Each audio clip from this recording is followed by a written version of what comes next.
Coba bayangkan ya, anak-anak main-main sholat misalnya. Betul. Kemudian panitia mengatakan atau pengurus mengatakan pulang semuanya, main-main saja di masjid. Masjid ini bukan tempat untuk bermain, pulang semuanya. Anak-anak bingung. Di rumah disuruh ke masjid, Iya. di masjid diusir pulang. Iya. Bagus main PlayStation atau main game di samping masjid. Bismillahirrahmanirrahim. Assalamualaikum warahmatullahi wabarakatuh.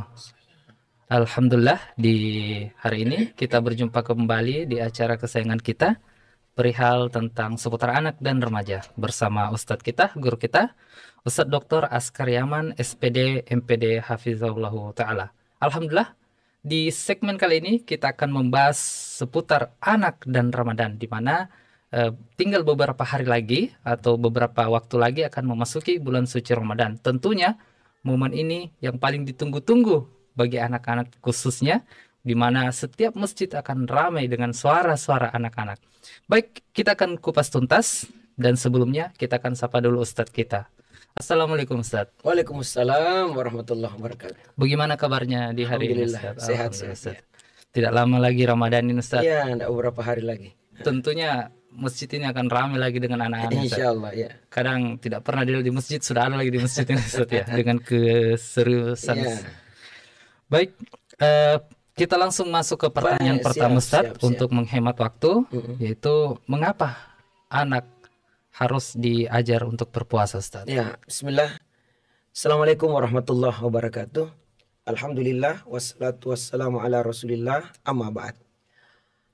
Para pemirsa Ruas TV rahimakumullah, alhamdulillah, tidak beberapa hari lagi ke depan ya, kita akan masuk bulan suci Ramadan 1445 Hijriah.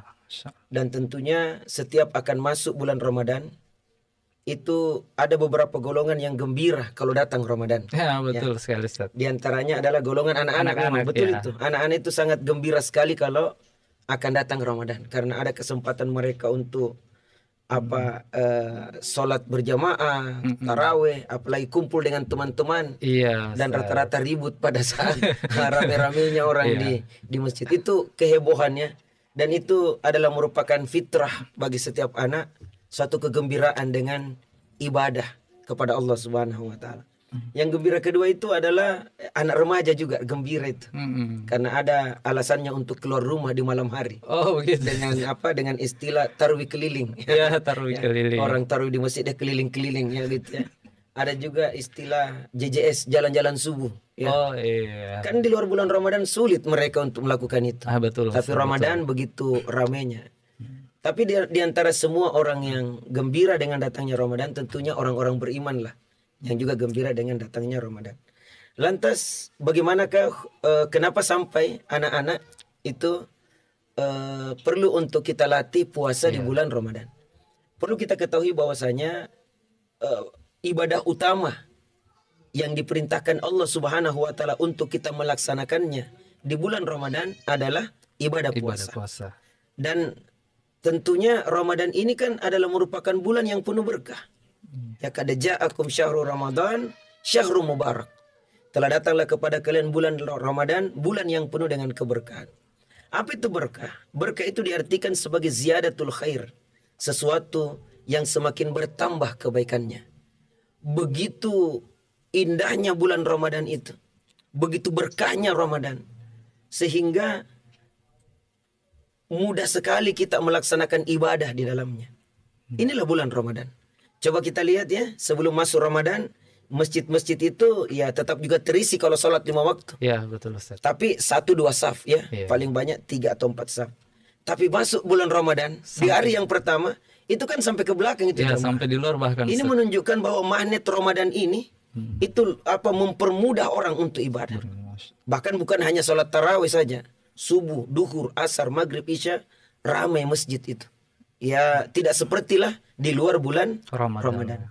Dan menyangkut tentang anak, Ramadan ini keberkahannya adalah mudah sekali juga kita ajar anak untuk ibadah kepada Allah.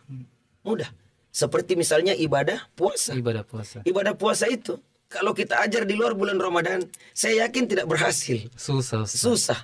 Kecuali kalau mereka mungkin diboardingkan di pondok pesantren ya, atau di tempat-tempat tahfizul Quran, dan itu penjagaan ketat dari guru-gurunya, Iya, pembina. para pembinanya. Tapi kalau kita mau ajarkan di rumah, Susah sekali. ya jarang sekali yang berhasil. Iya. Tapi masuk bulan Ramadan, itu mudah sekali kita ajar anak-anak kita untuk berpuasa, untuk ibadah kepada Allah. Mudah sekali. Kenapa mudah? Inilah keberkahan Ramadan itu. Mudah untuk ibadah. Dan begitu banyak orang yang puasa, itu anak-anak juga, salah satu sifat anak-anak kan suka ikut-ikutan. Iya, betul. Ikut-ikutan dengan orang-orang yang ada di sekitarnya. Iya. Maka itulah yang mempermudah anak kita untuk berpuasa. Kalau misalnya kita ingin latih anak kita 6 tahun, 7 tahun ya, ya mungkin awalnya setengah hari ya, tapi tetap dia merasakan itu. Senangnya berpuasa itu. Dan apalagi kalau dia berhasil melaksanakannya. Jadi itu alasan kenapa sampai anak penting untuk kita ajar puasa di bulan Ramadan. Kalau misalnya dia sudah terbiasa puasa seperti ini, maka insya Allah puasa tahun depan semakin mudah dia laksanakan. Apalagi kalau dia tambah dengan puasa-puasa sunnah. Nah, ini keistimewaan Ramadan, bulan yang penuh dengan keberkahan. Betul sekali, Ustaz. Biasanya kan juga anak-anak itu kalau ketemu sama temannya, Ya. Saya bangga nih, saya puasa. Ya. Kenapa kamu makan, kamu nggak puasa ya? Itu iya. salah satu Apalagi kalau misalnya dia tidak puasa, Iya. maka dia siap-siap harus dibully dengan teman-temannya. Iya, Kan gitu betul modelnya. Tidak puasa, gitu ya. Iya, bahkan kami pernah dapat itu saat anak-anak yang dia jam 10 sudah buka. Terus selanjutnya dia bilang, saya masih tetap puasa karena saya cuma minum air, tidak makan. Ya itulah kegembiraan anak-anak ya. Iya. Padahal dia batal juga puasanya. Ya, Pak. Tapi memang sebenarnya di bulan puasa ini Ustaz adalah salah satu bulan tarbiyah untuk Iya. anak-anak ya Ustaz. Iya. Jadi dia adalah merupakan bulan tarbiyah, pembinaan. Pembinaan dalam hal ibadah. Iya. Ini bulan yang luar biasa nih, ya. Bisa kita bina anak-anak untuk puasa misalnya. Iya. Kemudian sholat. Iya. Anak-anak itu ya mereka itu senang sekali sholat di masjid. Iya. Itu di bulan Ramadan. Coba kita lihat anak sholat duhur, sholat asar. Apalagi kalau mereka tidak sekolah ya. Mereka apalagi kalau sholat tarawih. Ini mereka senang sekali. Ini merupakan bulan tarbiyah. Jadi bukan hanya puasa saja, tetapi juga sholat.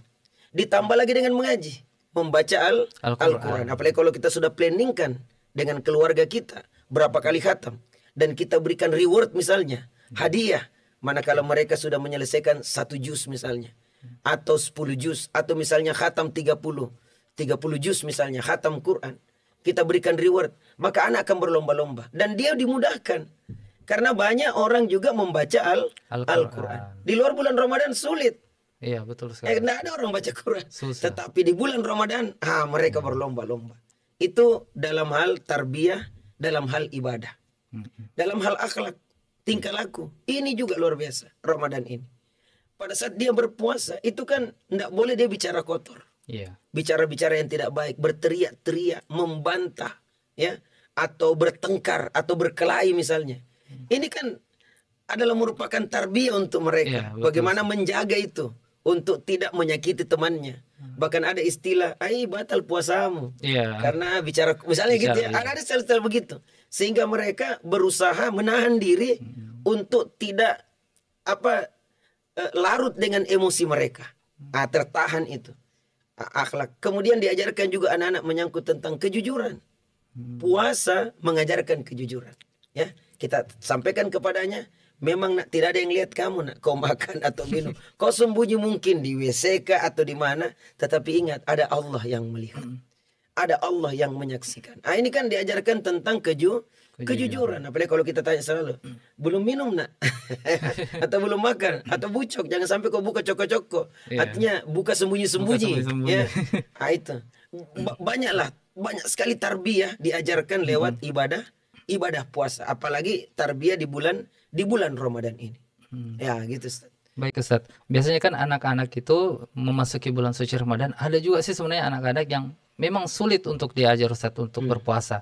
Adakah tips atau cara agar anak itu senang mau berpuasa? Ya, ini pertanyaan penting. Jadi begini.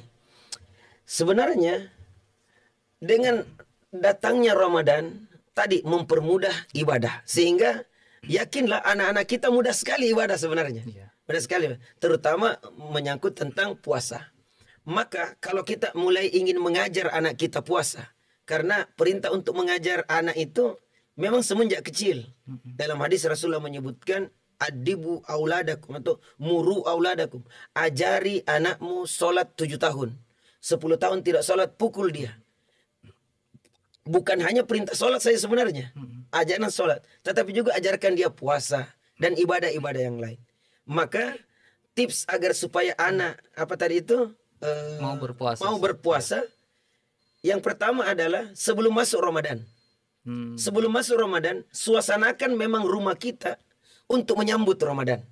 Seperti misalnya di akhir bulan Sya'ban ini, kita mengecat rumah. Ya. Ada satu kekeliruan sama masyarakat kita. Kenapa? Karena masuk Ramadan, begitu banyak bengkalai-bengkalai yang dia lakukan di bulan Ramadan. Sehingga Ramadannya tidak sempurna ibadahnya. Contoh misalnya, terlalu banyak masyarakat kita ya tidak sholat tarawih atau sholat wajib di masjid, menghilang dia 3 hari terakhir sebelum masuk Idul Fitri. Ya. Ditanya, kemana Pak? Dia bilang saya capek mengecat rumah. Ya, karena mengecat rumah, akhirnya mereka tidak sholat berjamaah sampai sholat tarawih karena capek, kan gitu modelnya. Andaikan ini kita majukan di bulan Sya'ban ini, mengecat rumah, maka insya Allah akan sempurna ibadah sholat kita. Mulus, tidak ada lagi gangguan. Jadi itu tadi saya sebutkan, semua bengkalai yang dapat menyebabkan tidak sempurnanya ibadah kita di bulan Ramadan, maka selesaikan dulu di bulan Sya'ban. Berarti ini harus dibalik sekarang. Dibalik sekarang, sehingga apa? Karena rumah itu baru dicat kan segar. Segar ya, mata juga baru melihat apalagi warna-warni yang baru. Pasti anak-anak akan tanya, ada apa ini? Kita katakan, aduna sudah mau masuk bulan Ramadan. Alangkah bagusnya kita bersihkan rumah kita, bukan hanya membersihkan hati kita, membersihkan juga rumah kita untuk pada saat kita masuk Ramadan dengan segar, dengan fresh, dengan gembira. Jadi ada nuansa lain ya. Sebelum masuk Ramadan dengan masuknya Ramadan. Itu. Jadi suasanakan memang anak-anak kita. Kemudian seperti misalnya horden di jendela misalnya diganti atau dibersihkan. Spray-spraynya anak-anak kita. Jadi betul-betul segar itu ya. Dan menyenangkan. Sehingga anak-anak ada namanya prolognya. Ada namanya mukaddimah untuk masuk Ramadan. Demikian pula misalnya yang bengkalai terkadang beli baju baru. Kapan itu Ustaz? Kadang beli baju baru. Biasanya menjelang Idul Fitri. Kenapa? Karena ada diskon-diskon tertentu. Kan gitu modelnya. Dan ini yang menjadi bengkalai Ramadan kita. Kenapa sampai tidak khusyuk kita ibadah? Andaikan ini dipindahkan kemana? Ke bulan Sya'ban ini. Sebelum masuk Ramadan. Itu jauh lebih indah. Misalnya kalau ada rezeki ya di bulan ini, maka kita bawalah anak kita untuk beli baju baru misalnya ya, baju gamis, kemudian sejadah untuk laki-laki songkok, untuk perempuan mukena. Ini luar biasa, sarung misalnya. Jadi ada semacam prolognya. Sudah mau masuk Ramadan. Ada bajunya, ada songkoknya, ada semuanya, sehingga anak-anak memang sudah siap untuk masuk Ramadan. Gitu modelnya. Jadi nuansa awal itu kita berikan kepadanya, ya, sehingga pada saat masuk Ramadan mereka memang sudah siap mental, sudah siap untuk melaksanakan ibadah itu. Kemudian yang berikutnya kita apalagi bengkalai biasanya selain bikin kue. Biasanya kan bikin kue. Ini kan ibu-ibu. Sayangnya 10 hari terakhir Ramadan kan itu ada malam Lailatul Qadar. Tapi kebanyakan kaum muslimin ya, terutama ibu-ibu, apalagi 5 hari terakhir itu hilang di masjid. Kenapa? Sibuk bikin kue. Lebaran. Padahal kue Lebaran tahun lalu masih ada sekarang. Ini kan agak lucu gitu. Betul. Alangkah bagusnya bikin kue ini diundurkan, dimajukan di bulan Sya'ban. Tapi jangan juga kue basah dibikin, kan gitu ya. Kue kering. Ya bisa kue kering misalnya. Jadi tidak ada lagi bengkalai. Adapun masak buras apa semuanya jangan dulu juga di bulan Sya'ban. Harus diakhirkan. Tapi kan itu tidak mengganggu karena sudah hampir habis Ramadan. Jadi bengkalai sehingga anak-anak kita kan melihat semua aktivitas itu di bulan Sya'ban. Sehingga mereka ada prolognya untuk masuk bulan Ramadan. Untuk anak-anak kita, Misalnya kita diskusikan dengan mereka apa targetmu nak?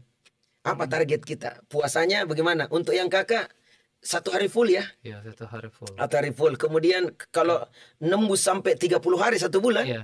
maka insya Allah akan diberikan reward, hadiah. Iya. Nah, untuk adik yang masih kecil karena mungkin agak belum tahan, ya kamu setengah hari saja nak ya. Jadi dibuatkan program untuk anak-anak kita. Kemudian baca Quran. Kalian kan sudah lancar baca Quran. Qurannya. Nah, kira-kira berapa kali khatam gitu. Jadi buatkan program-programnya sehingga anak-anak memang sudah siap mental. Jadi istilahnya itu planning your work. Rencanakan apa yang akan kamu kerjakan dan kerjakan apa yang kamu rencanakan. Jadi anak-anak sudah memang terencana jadwalnya.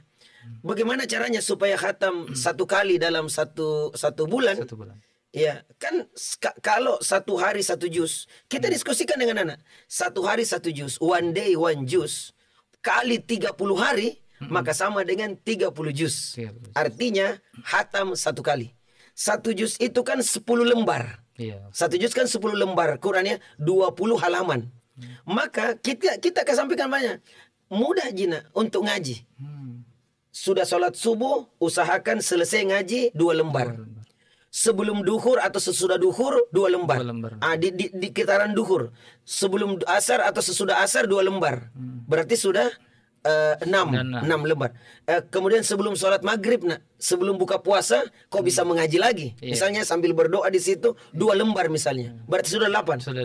Sesudah sholat isya atau kita sampai di masjid sebelum waktu untuk sholat tarawih dan seterusnya, kau bisa menyelesaikan 2 lembar lagi. Artinya 2 kali 5 waktu sholat itu sama dengan 10 lembar. Sudah 1 juz. 1 juz. Kalau kau konsisten setiap hari seperti begitu, insya Allah selesai. Jadi kita ajari anak kita buatkan program, kita buatkan rencana, sehingga pada saat masuk Ramadan tinggal kita mengawasinya, mengingatkannya, kan gitu, memotivasinya. Sementara anak baca Quran, bagus Sementara mereka asik main game, sudah baca Qurannya belum? Kan gitu ya. Jadi kerja kita tinggal mengawasi, memotivasi. Kenapa? Karena mereka sudah tahu programnya dan bagaimana cara melaksanakan program itu. Tapi kan kadang mereka lalai, ya. Kadang mereka hilaf, kadang mereka itu asik bermain.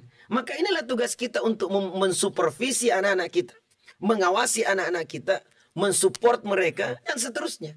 Sehingga insya Allah aman itu Ramadan itu betul-betul bulan untuk tarbiyah anak kita ibadah kepada Allah Subhanahu wa taala. Baik, betul sekali Ustaz. Masalah hadiah ini Ustaz yang sempat kami kutip tadi dari katanya Ustaz, bahwa kita lihat di sebagian orang, kadang orang tuanya janjikan ini, tapi anak itu kadang menagih, toh tidak dapat juga hadiahnya. Nah, ini sebenarnya jadi problem jadi juga gini, Ustaz ya.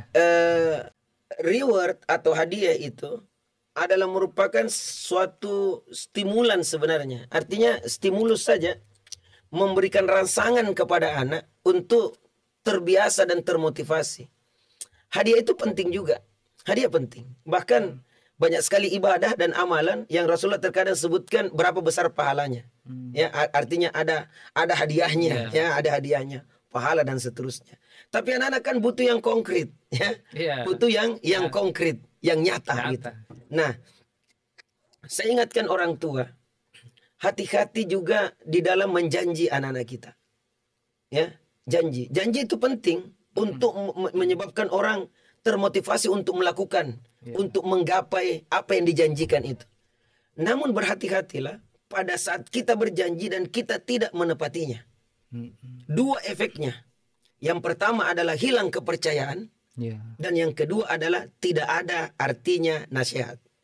Maka sebelum kita berjanji kita ukur dulu.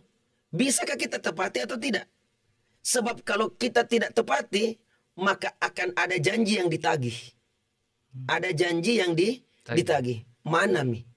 Saya sudah selesaikan. Mana mi? Ya, janji capres misalnya. Akan ini dan itu.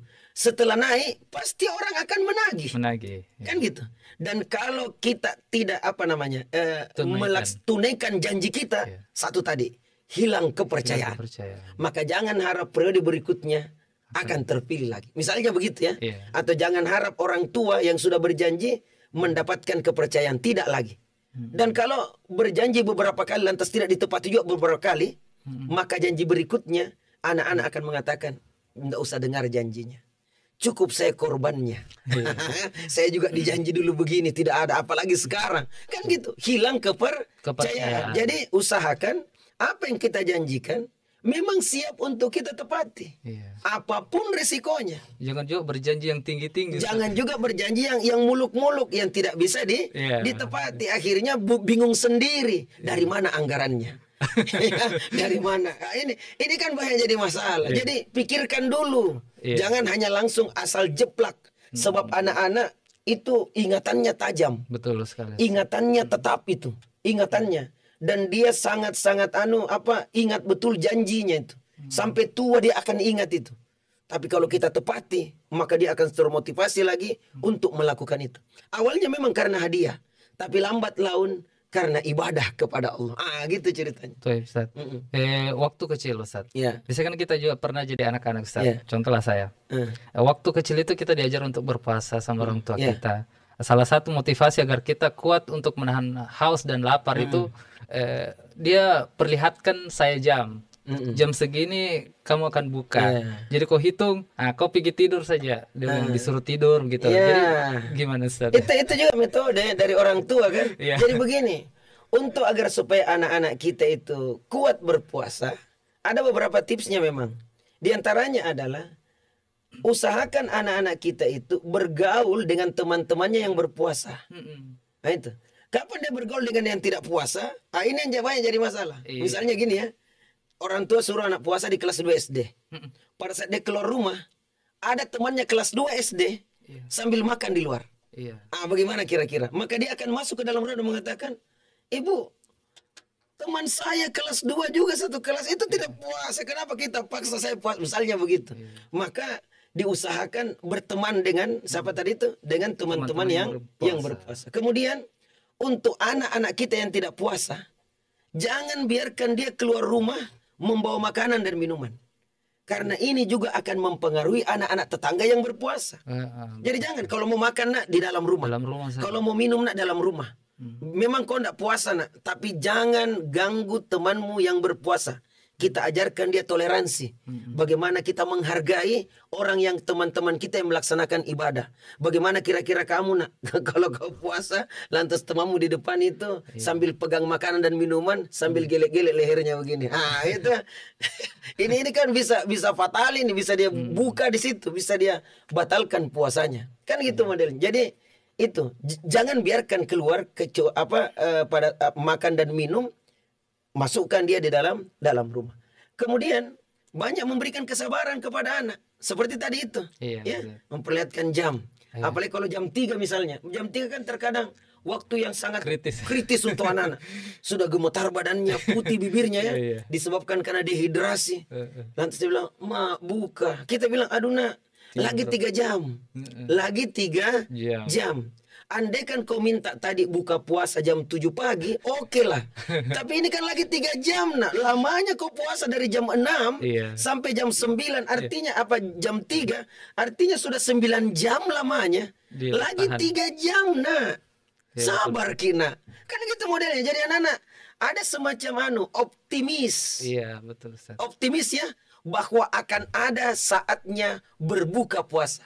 Ada yang ditunggu, ada yang dinanti. Dan ini pelajaran berharga untuk anak. Mengajarkan optimis di dalam hidupnya. Bahwa memang kita bersusah-susah, berpayah-payah, tapi di akhir daripada kesusahan kita ada waktunya berbuka puasa.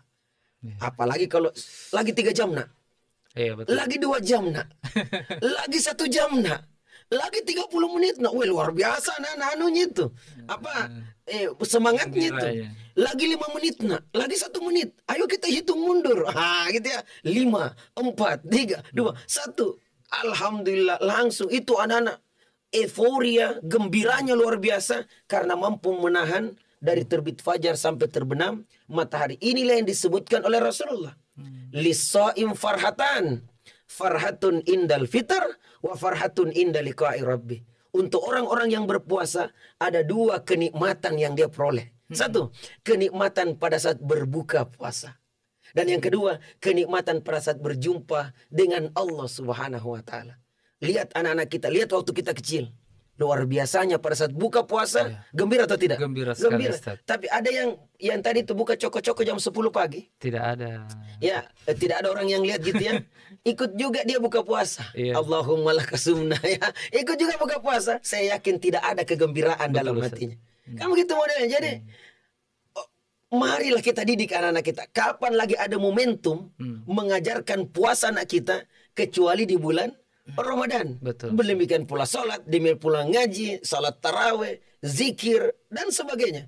Infak, sedekah, luar biasa ini. Inilah bulan yang sangat istimewa. Makanya disebut tadi Syahrul Mubarak. Bulan yang penuh dengan keberkahan. Baik Ustadz, kita flashback kembali ke beberapa tahun-tahun yang lalu. Baik, ya. Di kampung-kampung kan biasanya ada program Ya. dari gurunya, tanda tangan ustadz, Ya. tanda tangan imam, terus sholatnya berapa, terus puasanya Ya. adakah yang. Ah, sekarang di zaman sekarang ini Ustadz, hampir jarang kita dapatkan hal seperti itu. Sebenarnya program yang seperti itu salah satu wadah untuk menambah lagi Iya. untuk anak Ustadz. Itu bagaimana menurutnya Ustadz? Iya. Ramadan itu ustadz-ustadz kayak artis dikejar-kejar dengan fansnya. Iya betul Ustadz. Jadi sebenarnya program itu bagus ya. Ada namanya buku Amalia Ramadan itu ya. Dibagikan kepada anak-anak, kemudian di sana ada daftar sholat 5 waktu. Iya. Ada daftar taraweh. Siapa ustadznya, temanya, tanda tangannya. Jumat begitu ya. Sebenarnya bagus itu. Program itu bagus untuk menyebabkan anak-anak juga terkontrol ibadahnya. Nah, gitu ya. Cuma yang banyak jadi masalah karena anak-anak sudah sibuk dengan itu, namun terkadang gurunya tidak peduli. Ya, ini Artinya, problemnya, Ustadz, ya. andai kan itu dijadikan sebagai syarat untuk penilaian Iya. di rapor misalnya, atau mungkin nilai guru akan ada tambahannya, guru agama terutama ya, akan ada nilai tambahnya dengan bersungguh-sungguh, itu sangat bagus sekali. Dan program ini kalau bisa ada bagus. Kenapa? Karena anak-anak juga semangat mendengarkan ceramah, apalagi kalau dibantu dengan Catatan. pengurus masjid. Iya. Ya, hati-hati ya, yang main-main sholat tarawih sebentar tidak ada tanda tangannya ustaz. Biasanya anak-anak kan akan Iya, tapi kalau tidak ada yang semacam alat-alat seperti ini, itu kan anak-anak seenaknya saja. Inilah yang menyebabkan anak-anak senang ke masjid, duduk tenang mendengarkan ceramah. Apalagi kalau diminta resumenya, diminta misalnya apa kesimpulannya, Kesimpulan 2-3 poin saja, misalnya begitu, maka dia akan serius. Dan ini bagus sebenarnya. Kalau misalnya ada yang seperti itu dan kita nilai dengan baik, artinya ada penambahan, ada rewardnya dari usaha mereka itu cukup bagus sebenarnya. Ini juga membantu orang tua, orang tua untuk kita melihat ya, mengontrol. Sudah sholat nak, kalau sudah nanti bapak tanda tangan. Tapi kalau di masjid sudah sholat tarawih, nanti ustadz yang tanda tangan. Demikian seterusnya ustadz, sehingga anak-anak kita betul Ramadan itu memang rasanya itu beda dengan di luar bulan Ramadan. Inilah Ramadan yang penuh dengan kebaikan dan keberkahan itu. Baik Ustadz. Iya. Mungkin pembahasan yang terakhir Ustadz. Iya. Biasanya kan masuk Ramadan ini pasti masjid itu ramai, hiburia, terutama untuk suara-suara anak-anak. Iya. Nah, kadang itu anak-anak merasa takut lagi ke masjid karena ada salah satu pengurus mungkin. Ketika anak-anak yang namanya anak kan kadang ribut gitu sementara sholat atau apa, kadang di ini kah, di itu. Jadi bagaimana sebenarnya solusinya itu Ustadz dari pengurus masjid atau baik orang tua sendiri? Baik. Mengantisipasi anak-anak agar supaya mereka tidak bermain di masjid, maka orang tua kalau bisa menitipkan pesan kepada anaknya sebelum berangkat ke masjid. Nah, masjid itu rumah Allah ya, tempat ibadah, bukan taman bermain ya. Itu tempat ibadah, nak jangkik main-main di masjid. Gitu ya. Kemudian kita ingatkan juga kepada pengurus masjid, kalau ada anak-anak masuk ke masjid, gembiralah. Sebab pewaris resmi masjid itu adalah inilah anak-anak ini. Betul. Inilah anak-anak. Hari ini mungkin orang-orang tua berada di saf terdepan, baris pertama dan baris kedua. Sementara anak-anak di baris keberapa, Ustaz? Paling belakang. Tapi 10 tahun ke depan, 20 tahun ke depan, mereka yang di belakang ini akan berpindah di saf yang terdepan. menggantikan orang-orang tua yang mungkin tidak beberapa lama lagi akan meninggalkan dunia ini. Tapi kalau mereka misalnya main-main lantas kita usir dari masjid, maka siapa lagi yang akan melanjutkan jamaah masjid kita? Makanya anak-anak kita jangan diusir, tapi diatur, ya, diawasi gitu. Sehingga mereka senang di masjid. Coba bayangkan ya, anak-anak main-main sholat misalnya. Betul. Kemudian panitia mengatakan atau pengurus mengatakan pulang semuanya, main-main saja di masjid. Masjid ini bukan tempat untuk bermain, pulang semuanya. Anak-anak bingung. Di rumah disuruh ke masjid, di masjid diusir pulang. Bagus main PlayStation atau main game di samping masjid, nggak ada yang larang, kan begitu. Inilah yang menyebabkan anak-anak trauma. Jadi anak-anak tinggal diatur saja, jangan diusir, diatur, diatur misalnya. Dan banyak masjid sudah begitu. Betul. Ada memang tempat khusus untuk anak-anak. Jadi di dalam masjid itu memang untuk orang tua. Di emper-empernya sayap kiri kanan khusus untuk anak-anak. Ada ustadz yang jaga, misalnya begitu. Dan sifat anak-anak kan suka main. Fokusnya itu cuma 1 menit, selebihnya main-main, kan gitu. Dan itulah dunia bermain anak. Biarkanlah ada kesempatan. Tetapi kalau ibadah kita sampaikan, harus serius, nah. Tapi kan tidak selamanya harus dia anu juga, karena fokusnya itu memang bermain. Sehingga butuh ada yang mengawasi. Karena setiap ada yang mengawas, pasti anak-anak, walaupun sudah gatal kakinya ya, walaupun sudah gatal mulutnya untuk ngomong, tapi karena ada yang mengawasi, maka dia akan tenang. Tenang. Nanti dia lampiaskan setelah sholat. Misalnya begitu. Minimal sholat aman. Jadi begitu modelnya. Dan tidak lama itu anak-anak main-main. Tidak beberapa tahun mereka sudah remaja, mereka sudah dewasa. Biar kita paksa main-main, tidak mau lagi dia, karena bukan lagi masa itu ada anak saya. Waktu 5 tahun itu lewat odong-odong, diteriaki, apa odong-odong? Saya bilang panggil nak, putar 5 kali. Sekarang sudah semester 6 semester 6 mahasiswa. Lewat odong-odong, saya bilang tahan nak, putar 10 kali lagi. Dia bilang, saya sudah besar abah. Kan gitu model. Artinya ada masanya mereka itu. Ada masanya serius. Dan jangan membuat trauma mereka di dalam masjid. Betul. Rasulullah itu pada saat sujud dinaiki oleh cucu beliau, Hasan Husain. Dan beliau memperlama sujudnya. Kenapa? Karena tidak mau mengganggu cucunya di atas. Luar biasa kasih sayang Rasulullah kepada cucunya. Bagaimana lagi kita ini umat Islam? Kenapa kita tidak sayangi pewaris resmi masjid kita yang akan melanjutkan jamaah masjid? Tahun 2045 anak-anak yang usianya sekarang ini 6 tahun yang main-main sekarang 2024, 2045 usia mereka sudah 27 tahun. Apakah mereka masih main-main? Jawabannya tidak. Mereka akan serius dan mereka lah yang akan melanjutkan masjid kita. Kalau kita membuat trauma mereka, apalagi bulan Ramadan ya, bulannya anak-anak, bulannya anak-anak di masjid, gembira luar biasa. Bahkan mereka tak kadang tidur siang di masjid, sore-sore mereka menyambut itu kaum muslimin yang membawa takjil ya. Kemudian itu kan semuanya ada. Kalau kita libatkan mereka, wah luar biasa. Apalagi kalau sorenya biasanya orang tuanya bikin kue, tetap dia ke masjid. Jadi gembirakan lah. Tapi dia tidak puasa Ustadz. Minimal gembira dengan itu, dengan nuansa suasana Ramadan, sehingga mereka jadikan itu, bahkan sampai mereka dewasa mereka akan ingat begitu indahnya masa itu. Dan itu kalau dilanjutkan terus, maka anak-anak kita memang betul-betul menjadikan Ramadan sesuatu yang dinanti, sesuatu yang dirindu. Dan pada saat masuk Ramadan, betul-betul mereka melaksanakan ibadah itu dengan sebaik-baiknya. Masya Allah. Waktu kita mungkin sampai di sini sudah Ustaz. Masya Allah, syukran jazakumullah khairan atas pemaparan materinya yang sangat bermanfaat Ustaz. Baik pemirsa Ras TV yang dirahmati oleh Allah Subhanahu wa taala, semoga apa yang disampaikan oleh Ustaz tadi dapat bermanfaat untuk kita, dan insya Allah di bulan Ramadan ini kita latih anak kita, di mana bulan ini adalah salah satu bulan tarbiyah atau bulan pendidikan untuk anak-anak kita, agar lepas dari bulan Ramadan anak kita menjadi lebih baik dan taat kepada Allah Subhanahu wa taala, tentunya bisa menjadi kebanggaan untuk kedua orang tuanya. Kami tutup dengan membaca doa kafaratul majelis. Subhanakallahumma wa bihamdik asyhadu an la ilaha illa anta astaghfiruka wa atubu ilaik. Assalamualaikum warahmatullahi wabarakatuh.